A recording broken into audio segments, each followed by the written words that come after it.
विद्यार्थियों नमस्कार। अपन कक्षा 10 विज्ञान में पाठ पढ़ रहे थे। छठवां अध्याय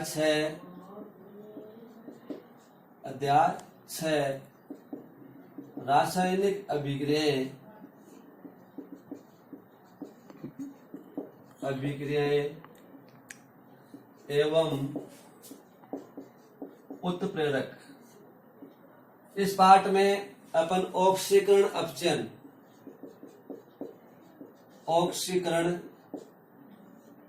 और अपचयन के बारे में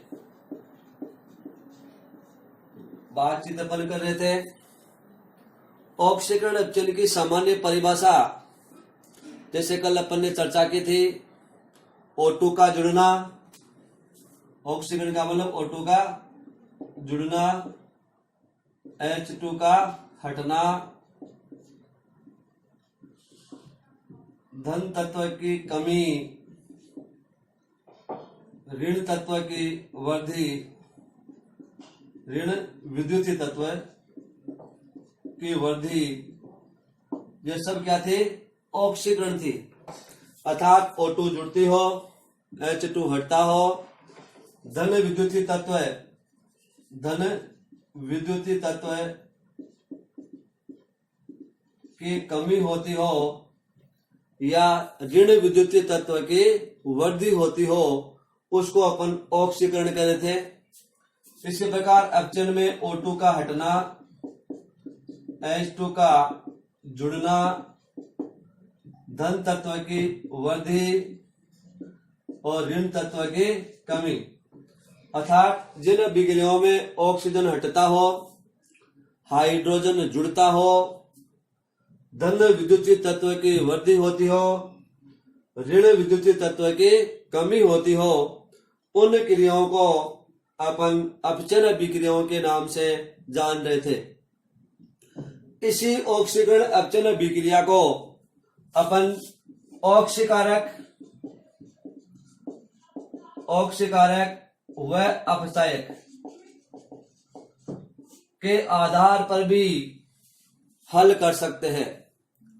अर्थात ऑक्सीकारक व अपचायक के आधार पर ऑक्सीकरण अपचयन को समझा जा सकता है।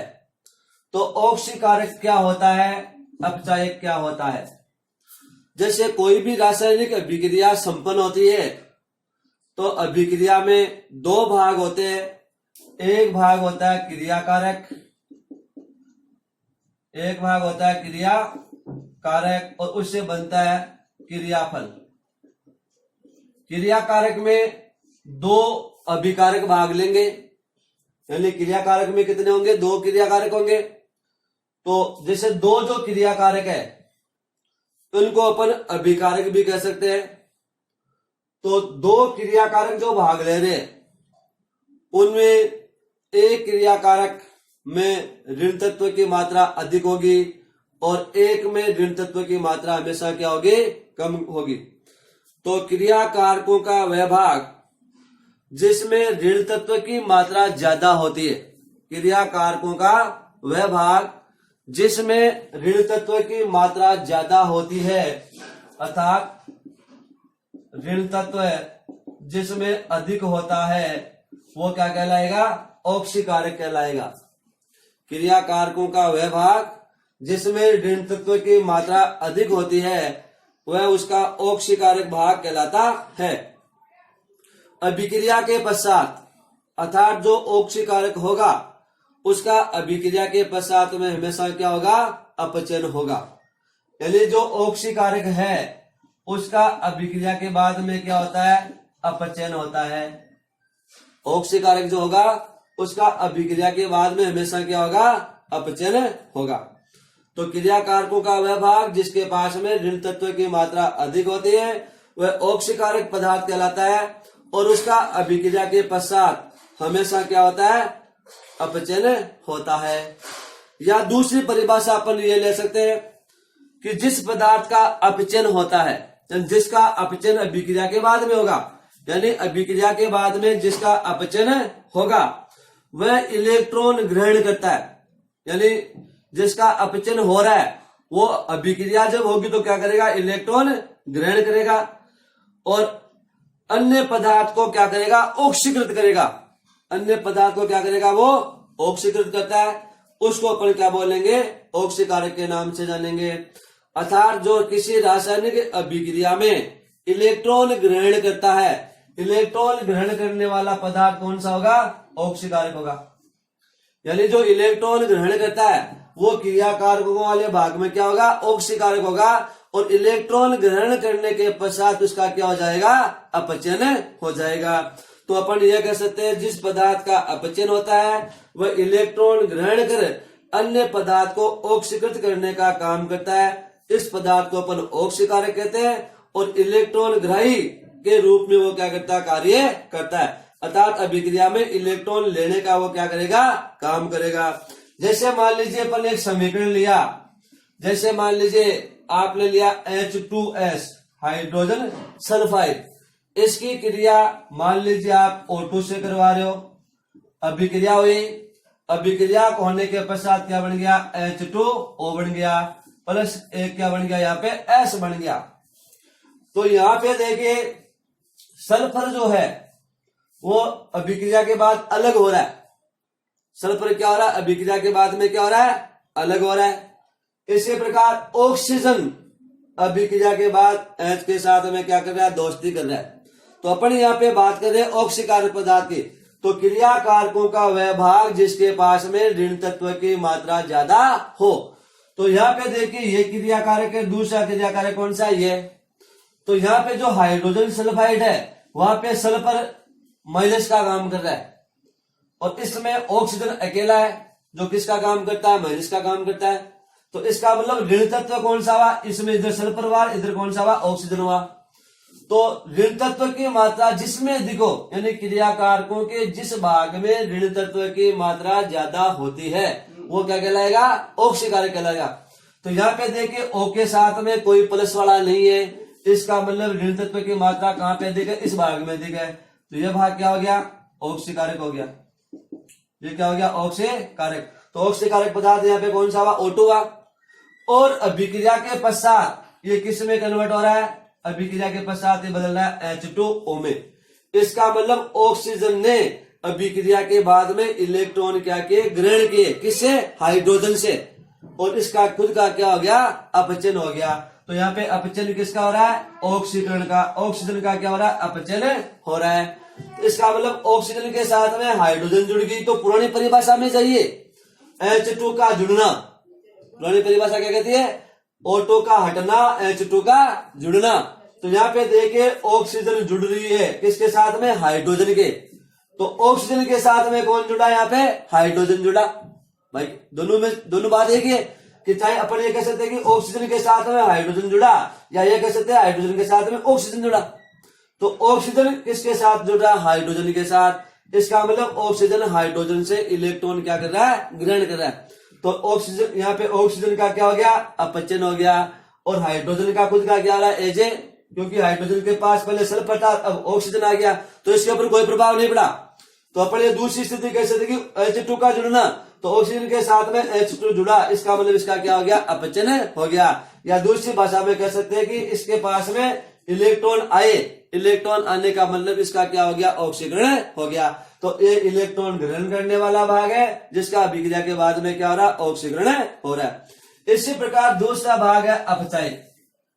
क्रियाकारकों का वह भाग जिसके पास में ऋण तत्व की मात्रा कम हो, अर्थात ऋण तत्व या ऋण विद्युतीय तत्व, ऋण विद्युतीय तत्व, ऋण विद्युतीय तत्व की मात्रा जिसमें कम होगी वो क्या कहलाएगा, अपचय कहलाएगा। यानी दूसरे की तुलना में, क्योंकि जैसे दो क्रियाकारक है तो एक क्रियाकारक के पास में ऋण तत्व ज्यादा है और दूसरे में उसकी तुलना में क्या कम है। तो क्रियाकारकों का वह भाग जिसमें ऋण तत्व की मात्रा कम होती है, अर्थात पहले वाले की तुलना में ऋण तत्व या ऋण विद्युतीय तत्व की मात्रा कम होती है, वो कौन सा भाग होता है, अपचयक भाग होता है। और अभिक्रिया के पश्चात उसका मिश्रण क्या होता है, ऑक्सीकरण होता है। या अपन दूसरे शब्दों में यह कह सकते हैं कि जिस पदार्थ का ऑक्सीकरण होता है, यानी इलेक्ट्रॉन का जो त्याग करता है, यानी क्रियाकारक का वह भाग जो दूसरे को इलेक्ट्रॉन दे रहा है और इलेक्ट्रॉन देने से उसके पास में इलेक्ट्रॉन कम हो गए, अर्थात इलेक्ट्रॉनों की वहां पे कमी हो गई। अपन ये कह सकते हैं कि जो इलेक्ट्रॉन का त्याग करता है वो क्या कहलाएगा, वहां पे अपचायक पदार्थ कहलाएगा या वह अपचायक भाग होगा, और अभिक्रिया के बाद में उसका हमेशा क्या होगा, ऑक्सीकरण होगा। इसका मतलब अपचायक है वो क्या करेगा, इलेक्ट्रॉन दाता होता है, इलेक्ट्रॉन का त्याग करने वाला होता है, इलेक्ट्रॉन दाता होता है, और उसका अभिक्रिया के बाद में हमेशा क्या होता है, ऑक्सीकरण होता है। इसे इसी उदाहरण के ऊपर आगे बढ़ाते हैं। H2S प्लस O2 बराबर H2O प्लस S, ये समीकरण बन गया। मान लीजिए तो अपन ने ऑक्सीकारक के पदार्थ की पहचान कर ली। इसका मतलब इस भाग में कोई न कोई अपचायक पदार्थ है, तो यहाँ पे अपचायक वाला भाग कौन सा होगा, S होगा। S यहाँ पे क्या होगा, अपचायक होगा। S यहाँ पे क्या होगा, अपचायक। अब अभिक्रिया के पश्चात देखिए ये किस में कन्वर्ट हो गया, केवल S में चला गया, अर्थात पहले H2S था और ये अब किस में कन्वर्ट हो गया, सल्फर में कन्वर्ट हो गया। तो यहाँ पे सल्फर का क्या हो गया, ऑक्सीकरण हो गया। सल्फर का क्या हो गया, ऑक्सीकरण हो गया। ऑक्सीकरण किसका हुआ, सल्फर का। तो दूसरी स्थिति में देखिए H2S यानी हाइड्रोजन के साथ में सल्फर जुड़ा हुआ है, हाइड्रोजन के साथ सल्फर जुड़ा हुआ है। यहाँ पर यह कह सकते हैं कि सल्फर के साथ में हाइड्रोजन जुड़ा हुआ है।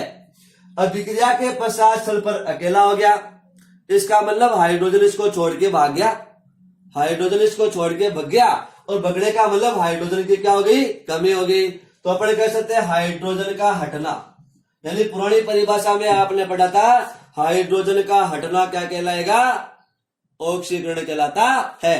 तो यहाँ पे देखिए सल्फर के साथ में हाइड्रोजन था, हट गया, सल्फर अकेला रह गया, तो सल्फर का क्या हो गया, ऑक्सीकरण हो गया, क्योंकि हाइड्रोजन यहां से क्या हो गई, हट गई। या दूसरे शब्दों में कह सकते हैं कि सल्फर पहले अभिक्रिया से पहले जब क्रिया कारकों के रूप में था ये, तो ये हाइड्रोजन से इलेक्ट्रॉन ले रहा था, परंतु अभिक्रिया के बाद में जब हाइड्रोजन की दोस्ती टूट गई, इसका मतलब इसने हाइड्रोजन को उसके इलेक्ट्रॉन वापस डोनेट कर दिए, दे दिए। इसका मतलब इलेक्ट्रॉन का त्याग हुआ, तो सल्फर ने क्या किया, इलेक्ट्रॉन का त्याग किया। इसका मतलब यहाँ पे ये अपचायक के रूप में कार्य कर रहा है, और अभिक्रिया के बाद में इसका खुद का क्या हो रहा है, ऑक्सीकरण हो रहा है। तो उपरोक्त जो ये अभिक्रिया है, अर्थात ये जो समीकरण है, इस समीकरण में सल्फर अपचायक के रूप में, ऑक्सीजन ऑक्सीकारक के रूप में काम कर रहा है। सल्फर इलेक्ट्रॉनों का त्याग करता है और ऑक्सीजन क्या करता है, इलेक्ट्रॉनों को ग्रहण करने का काम कर रहा है। तो इलेक्ट्रॉन जो ग्रहण करेगा उसका क्या हो जाएगा, अपचन हो जाएगा, और इलेक्ट्रॉन का जो त्याग करेगा उसका क्या हो जाएगा, ऑक्सीकरण हो जाएगा। तो यहाँ पे ऑक्सीजन का अपचन हो रहा है और सल्फर का क्या हो रहा है, ऑक्सीकरण हो रहा है। तो ऑक्सीजन का अपचन हो गया और सल्फर का क्या हो गया, ऑक्सीकरण हो गया। तो इस प्रकार से ऑक्सीकारक अपचायक के आधार पर अपन जो है वो अभिक्रिया को संपन्न करवा सकते हैं, ऑक्सीकरण अपचयन की पहचान करवा सकते हैं। तो सबसे पहले जैसे समीकरण आपको दिया गया, समीकरण आपने लिख लिया, समीकरण लिखने के पश्चात ऑक्सीकारक अपचायक की पहचान कर लीजिए। अब सीधा परिभाषा बोल रही है कि जो पदार्थ ऑक्सीकारक होता है उसका अभिक्रिया के पश्चात क्या होता है, अपचयन होता है, और जो अपचायक होता है उसका अभिक्रिया के पश्चात क्या होता है, ऑक्सीकरण होता है। तो अपन समीकरण के अंदर किसका ऑक्सीकरण हो रहा है, किसका अपचयन हो रहा है, कौन सा ऑक्सीकारक पदार्थ है, कौन सा अपचायक पदार्थ है, इसकी आसानी से पहचान कर सकते हैं, और अभिक्रिया के बारे में जानकारी है वो ली जा सकते हैं। तो इस प्रकार से ये रिडॉक्स अभिक्रिया संपन्न हुई, अर्थात ऑक्सीकरण और अपचयन दोनों अभिक्रियाएं साथ साथ हो रही है। इसका मतलब ये रिडॉक्स अभिक्रिया का एक उदाहरण हो गया। अब इसी ऑक्सीकरण अपचयन को अपन दो तरीके हो गए, एक तो सीधी परिभाषा सामान्य सिद्धांत O2H2 हटना जुड़ना हो गया, और एक हो गया ऑक्सीकारक अपचायक पदार्थ के आधार पर ऑक्सीकरण अपचयन की पहचान करना या ऑक्सीकरण अपचयन को संपन्न करवाना। तीसरी स्थिति इसकी आती है इलेक्ट्रॉनिक सिद्धांत। परीक्षा की दृष्टि से ये ज्यादा महत्वपूर्ण हो सकता है, और साथ में इलेक्ट्रॉनिक सिद्धांत का समीकरण यदि दिया हुआ हो तो समीकरण में किसका ऑक्सीकरण हो रहा है, किसका अपचयन हो रहा है, इसके बारे में जानकारी है वो आसानी से ली जा सकती है। यानी तीनों प्रकार से सामान्य सिद्धांत, सामान्य परिभाषा से, ऑक्सीकारक अपचायक की परिभाषा से, और इलेक्ट्रॉनिक सिद्धांत से रिजल्ट एक ही आने वाला है। तीनों का रिजल्ट क्या होगा, समान होगा, केवल भाषा में क्या हो जाएगा, अंतर हो जाएगा, तरीके में अंतर हो जाएगा, भाषा में अंतर हो जाएगा, परंतु रिजल्ट हमेशा कैसा आएगा, एक सा ही आएगा। तो अगला टॉपिक हो गया अपना ऑक्सीकरण अवचल इलेक्ट्रॉनिक सिद्धांत के आधार पर, या अपन कह सकते हैं इलेक्ट्रॉनिक सिद्धांत के आधार पर, इलेक्ट्रॉनिक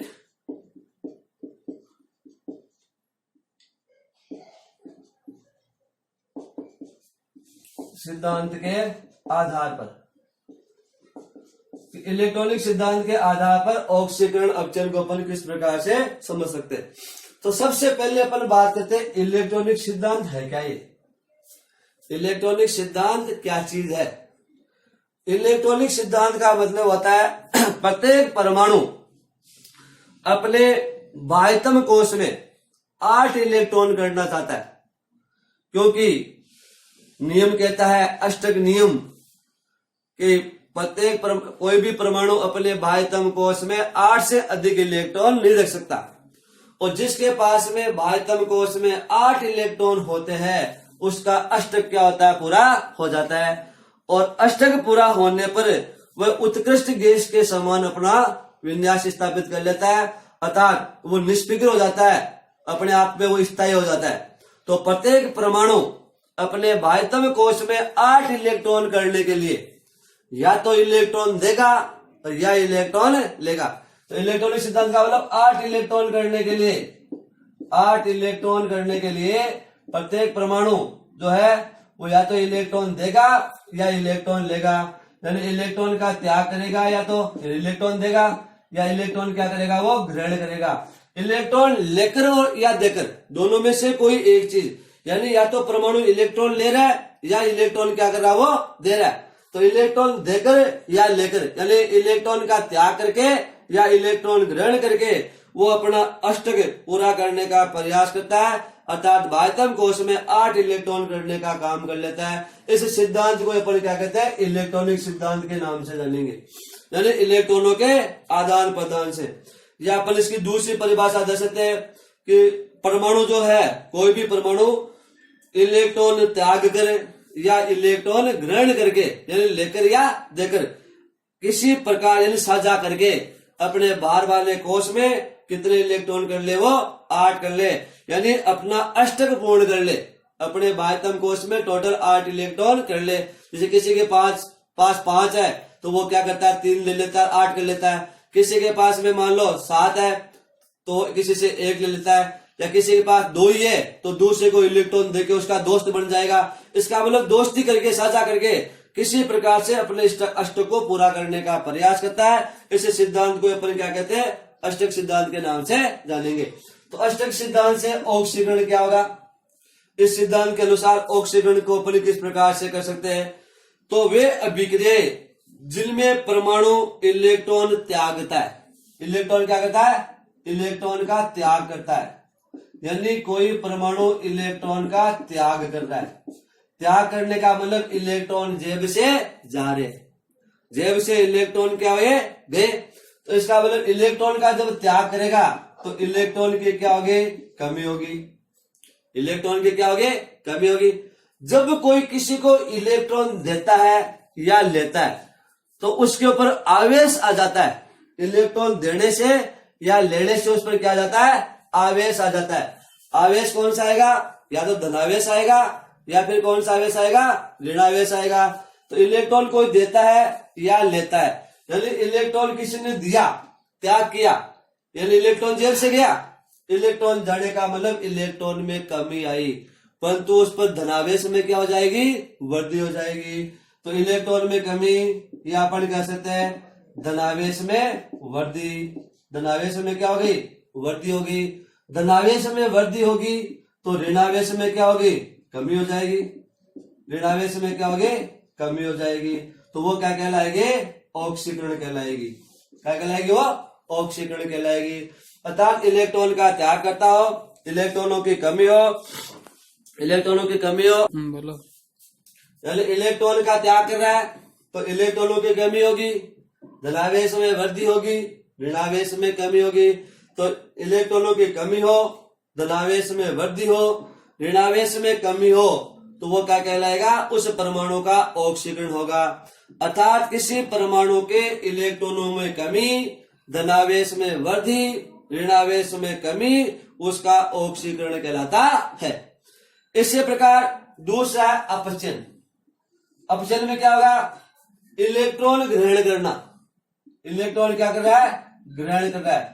इलेक्ट्रॉन ग्रहण करना यानी जब कोई परमाणु इलेक्ट्रॉन लेगा तो इलेक्ट्रॉन लेने से इलेक्ट्रॉनों में क्या होगी, वृद्धि होगी। इलेक्ट्रॉनों में क्या होगी, वृद्धि होगी। धनावेश में क्या आएगी, धनावेश में कमी होगी। यानी इलेक्ट्रॉन जेब में आएंगे तो जब कोई इलेक्ट्रॉन लेता है तो उस पर ऋणावेश आता है। यानी अपन इस चीज को भली भांति जानते हैं कि जब कोई इलेक्ट्रॉन लेता है तो उस पर ऋणावेश आता है, और जब कोई इलेक्ट्रॉन देता है तो उस पर कौन सा आता है, धनावेश आता है। तो यहाँ पे क्या हो रहा है, इलेक्ट्रॉन ग्रहण किया जा रहा है।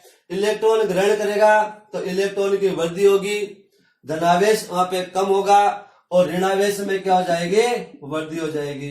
ऋणावेश में क्या होगी, वृद्धि होगी। तो उसका क्या होगा, अपचयन होगा। अर्थात जब कोई परमाणु इलेक्ट्रॉन ग्रहण करता हो, इसके इलेक्ट्रॉनों में वृद्धि होगी, धनावेश में कमी होगी, ऋणावेश में वृद्धि होगी, तो उसका क्या कहलाएगा, अपचयन कहलाता है। अर्थात इलेक्ट्रॉन लेने के आधार पर या इलेक्ट्रॉन देने के आधार पर ऑक्सीकरण अपचयन अभिक्रिया यहाँ पे क्या होती है, संपन्न हो रही है।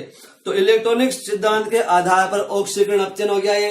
अब मान लीजिए अपन ने पहले वाला उदाहरण लिया, सपोज कीजिए जैसे अपन ने उदाहरण लिया H2S प्लस O2 बराबर ये हो गया H2O प्लस S, ये समीकरण था। इस समीकरण को अपन हल करते हैं। पहले एक नंबर चीज पे अपन जाएंगे किसके, ऑक्सीकरण अपचयन के आधार पर। देखिए H2S प्लस O2 बराबर H2O प्लस S। तो यहाँ पे देखिए सल्फर के साथ से हाइड्रोजन हट गया, इसका क्या हो गया, ऑक्सीकरण हो गया, और O के साथ में H आ गया, इसका क्या हो गया, अपचयन हो गया। दूसरा ऑक्सीकारक अपचायक के आधार पर एक पदार्थ कौन सा हो गया, ये हो गया ऑक्सीकारक, और ये कौन सा हो गया, ये हो गया अपचायक भाग। ये भाग कौन सा हो गया, अपचायक। अभिक्रिया के बाद में जो ऑक्सीकारक होता है उसका क्या होता है, अपचयन होता है। ऑक्सीकारक का क्या होता है, अपचयन, और जो अपचायक होता है उसका अभिक्रिया के बाद में क्या होता है, ऑक्सीकरण होता है। इसका मतलब सल्फर का ऑक्सीकरण हो गया और ऑक्सीजन का क्या हो गया, अपचयन हो गया। ये पुरानी परिभाषा हो गई। अब इसको अपन इलेक्ट्रॉनिक सिद्धांत से लेते हैं। इलेक्ट्रॉनिक सिद्धांत से जब अपन ले रहे तो उपरोक्त अभिक्रिया में, इस अभिक्रिया में देखिए आप, इस अभिक्रिया में सल्फर अपचायक का कार्य कर रहा है और ऑक्सीजन ऑक्सीकारक का कार्य कर रहा है। तो पुरानी परिभाषा कहती है ऑक्सीकारक अपचायक से कि ऑक्सीजन का अपचयन हो गया और सल्फर का क्या हो गया, ऑक्सीकरण हो गया। अब देखिए कैसे, अभिक्रिया से पहले सल्फर जो है वो हाइड्रोजन से इलेक्ट्रॉन ग्रहण कर रहा है। तो सबसे पहले समीकरण को अपन संतुलित करेंगे। इधर हाइड्रोजन 2 है, ऑक्सीजन इधर 2 है, इधर 1 है, इस काम में यहाँ पे 2 बना लेंगे। तो हाइड्रोजन कितने हो गए, 4, 2 दूनी 4। तो सल्फर कितने हो गए, 2। तो सल्फर के लिए यहाँ पे क्या लगा दिया अपन ने, 2 लगा दिए। समीकरण क्या हो गया, संतुलित हो गया। इसका मतलब 2 सल्फर 4 हाइड्रोजन से जुड़े हुए, इसका मतलब 2 सल्फर द्वारा 4 इलेक्ट्रॉन ग्रहण किया जा रहा है। तो ये हो जाएगा S के ऊपर माइनस का आवेश, S पर कौन सा आवेश आ जाएगा, माइनस का। यानी 1 सल्फर पर कितना आवेश है, माइनस का 2 है। यहाँ पे अपन ने लगा दिए 2, 2 दूनी कितने हो गए, 4 हो गए। इसका मतलब सल्फर 2 सल्फर द्वारा 4 इलेक्ट्रॉन पहले लिए जा रहे हैं। अभिक्रिया के बाद क्या होता है, सल्फर अकेला हो गया। इसका मतलब हाइड्रोजन से जो इलेक्ट्रॉन लिए वो वापस क्या कर रहा है, वो दे रहा है। इलेक्ट्रॉन वापस क्या कर रहा है, वो दे रहा है। तो इलेक्ट्रॉनों में क्या होगी, कमी आएगी। इलेक्ट्रॉनों में क्या होगी, कमी आएगी। कितने इलेक्ट्रॉन कम होंगे, 4 लिए थे, 4 वापस दे दिए भाई। 4 इलेक्ट्रॉन लिए, 4 क्या कर दिए, इसने वापस दे दिए। तो ये 4 इलेक्ट्रॉन क्या हो गए, निकल गए। 4 इलेक्ट्रॉन निकलने का मतलब 1 सल्फर के 2 गए, तो 2 के कितने गए, 4। तो ये किसमें बदल गया, 2s में बदल गया। किसमें कन्वर्ट हो गया, 2s में।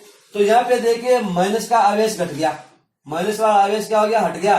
तो ऋण आवेश में क्या हुई, कमी हुई। और ये तो कह रहा है कि इलेक्ट्रॉन का त्याग, यानी सल्फर ने 4 इलेक्ट्रॉन का त्याग कर दिया तो इलेक्ट्रॉन की कमी हो गई। यानी 1 सल्फर के पास में जो यहाँ पे है उसकी तुलना में इसमें 2 इलेक्ट्रॉन एक के पास कम हो गए। इलेक्ट्रॉन की कमी होगी तो धनावेश में क्या होगी, वृद्धि होगी, और ऋणावेश में क्या होगी, कमी होगी। इसका मतलब इसका माइनस का आवेश गायब हो गया, गायब का मतलब प्लस का आवेश यहाँ पे क्या हो रहा है, बढ़ रहा है। इसी प्रकार दूसरा ऑक्सीजन, यह क्या कर रहा है, अभिक्रिया के पहले किसी से कोई इलेक्ट्रॉन नहीं ले रहा है, अभिक्रिया के पहले किसी से कोई इलेक्ट्रॉन नहीं ले रहा है, परंतु अभिक्रिया के बाद इसके साथ में क्या जुड़ गया, एस जुड़ गया। अभिक्रिया के बाद क्या जुड़ गया, इसके साथ में एस जुड़ गया। तो जैसे ये हो गया O2। अब O2 जो है वो अभिक्रिया के पश्चात क्या कर रहा है, 4 इलेक्ट्रॉन ग्रहण कर रहा है, यानी 2 ऑक्सीजन 4 इलेक्ट्रॉन ले रहे हैं। तो एक ऑक्सीजन के खाते में कितने इलेक्ट्रॉन आए, 2 इलेक्ट्रॉन आए। तो ऑक्सीजन 4 इलेक्ट्रॉन ग्रहण कर रहे हैं यहाँ पे, और ये क्या हो गया, O2 जो है वो 2O में बदल गया, है ना, यानी यहाँ पे H2 है नहीं है तो 2O हो गया ये। तो यहाँ पे आवेश किसका आ गया, माइनस का, 2 दूनी 4। इसका मतलब इस पर आवेश कौन सा आ गया, ऋणावेश आ गया। तो ऋणावेश में क्या हो गई, वृद्धि हो गई। ऋणावेश में वृद्धि होगी तो धनावेश में क्या होगी, कमी आएगी। और इलेक्ट्रॉन जुड़े, इसका मतलब इलेक्ट्रॉनों की वृद्धि हुई। इलेक्ट्रॉन जुड़ने का मतलब अगले ने इलेक्ट्रॉन ग्रहण कर लिए, ग्रहण करने का मतलब, तो इलेक्ट्रॉन का ग्रहण करना, इलेक्ट्रॉन की वृद्धि, धनावेश में कमी, ऋणावेश में वृद्धि क्या कहलाएगी, अपचयन कहलाएगी। तो इसका मतलब सल्फर का तो क्या हो रहा है, यहाँ पे ऑक्सीकरण हो रहा है, और ऑक्सीजन का यहाँ पे क्या हो रहा है, अपचयन हो रहा है। इस प्रकार से इस क्रिया में ऑक्सीकरण और अपचयन दोनों क्रियाएं देखने को मिलती है। तो रिजल्ट जो होंगे तीनों प्रकार से, चाहे आप सामान्य परिभाषा से करें, चाहे ऑक्सीकारक अपचय के आधार पर करें, या इलेक्ट्रॉनिक सिद्धांत के आधार पर करें, तीनों का रिजल्ट एक आएगा, केवल भाषा क्या होगी इसकी अलग अलग होगी। तो परीक्षा में यहाँ से कई बार टॉपिक आ जाता है, कई बार प्रश्न दिया गया होता है, उसमें से आपको पहचान करनी होती है कि किसका ऑक्सीकरण हो रहा है, किसका अपचयन हो रहा है। इलेक्ट्रॉनिक सिद्धांत के आधार पर इसको समझाइए या साधारण सिद्धांत के आधार पर समझाइए। इस प्रकार के कुछ अपन कल उदाहरण लेंगे, जिन उदाहरणों के माध्यम से इसके बारे में अपन जानकारियां कर लेंगे। आज के लिए अपन इतना ही लेंगे। ओके।